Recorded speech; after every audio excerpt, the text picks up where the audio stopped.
All right, how's everybody doing? This is the Comic Samurai. I want to welcome you to my next video, and tonight we're going to be doing another Friday comic challenge. These are put out by Comic Collector Geek, and every Friday he challenges collectors to go through their long boxes and find comics that have covers that share a common theme. And tonight's theme is bloody covers. So let's go ahead and jump right in. First up, we got this Watchmen #1, done by Dave Gibbons. And when I thought of bloody covers, this was the first one that came to mind. It has become such an icon of comic book covers with that splash of blood on the smiley face button of the comedian and the gutter running red with blood. Oh, it's such a great image, and it's just become something that it's part of pop culture now. I mean, if you see a yellow smiley face button with a little red, you know it's a comic book fan. Next up, we got Rune #2, done by Barry Windsor Smith. And whenever I watch a movie and somebody gets shot or there's blood or whatever, it's always so fakey to me. And this is the first time I saw in comic books realistic looking blood. Something about that brown, and it looks like the blood has almost congealed. It was captured so well by Barry Windsor Smith. I like that one. And Rune is a really underrated series. Next up, we got Vengeance of Vampirella #1. And I had to show this one because it's got a foil cover. And I'm hoping that you can see how that blood that she's bathing in and rubbing on her face is just a foil enhancement. And I just thought they did a great job on this one. And they went and did another version of it with blue foil. I don't know if you can see that or not. I'm going to try to capture a little bit of blue, but instead of going red with the blood, they went blue. I thought that was an interesting take on that cover enhancement. Next up, we got Bloodstrike #1, and I couldn't do a bloody cover without this one, where they put a little bit of a texture in the blood, and you're supposed to rub the blood, I think, and then it disappears, like you've rubbed it off of the cover, and then over time, when the heat dissipates, the blood comes back, but you can see those blood splatters there, and you can feel them. There is a texture to whatever they printed it with, but I thought this was an interesting gimmick. They had a lot of advertisements for it that said rub the blood, and it was just a good way of getting kids excited about the next issue. Next up, we got Savage Dragon #95, and a big trope in comic book covers is to use a reflection, and a lot of times they'll do a pool of blood and put the reflection in it, and this is Eric Larson's version of that trope, and I really like that Savage Dragon series, and this is a good example of a bloody cover. Another one that uses the reflection is Superman Batman #2, and I almost like this cover when it's shown upside down better, because right side up all you see is a hand and you're like, oh, what's going on in the other part of it? So when you turn it upside down, you can see who's looking at the victim or whatever and who's reflected in the blood. And on this one, it happens to be Batman holding or cradling Superman. Next up, we got North Star #1. And I'm going to feature some Tim Vigil here. If there was ever one artist that is associated with bloody covers, it's Tim Vigil. And this one is such a great example with a black and white cover accentuated with red blood. And it's such a great example of Tim Vigil's style. I really like that one. Next up, we got Grips #1, done by Tim Vigil. And whenever I get a chance to feature some of his underground stuff, I will. And what a beautiful cover with that blood red background.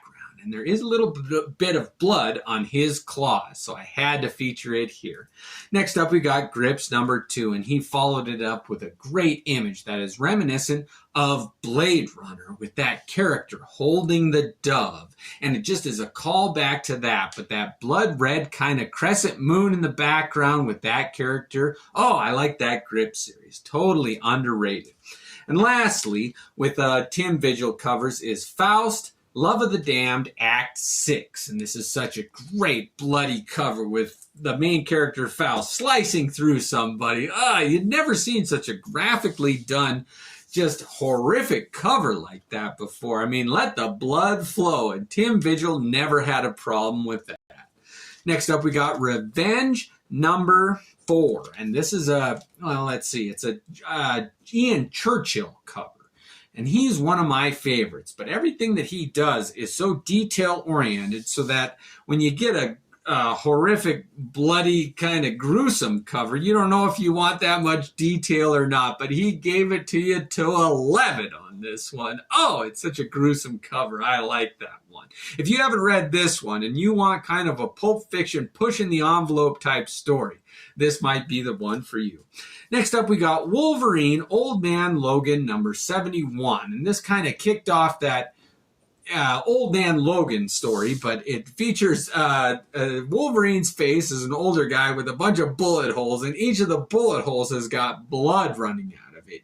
Sometimes you forget that Wolverine, when he gets shot, he bleeds, and this kind of illustrates that better than any other. I like that image.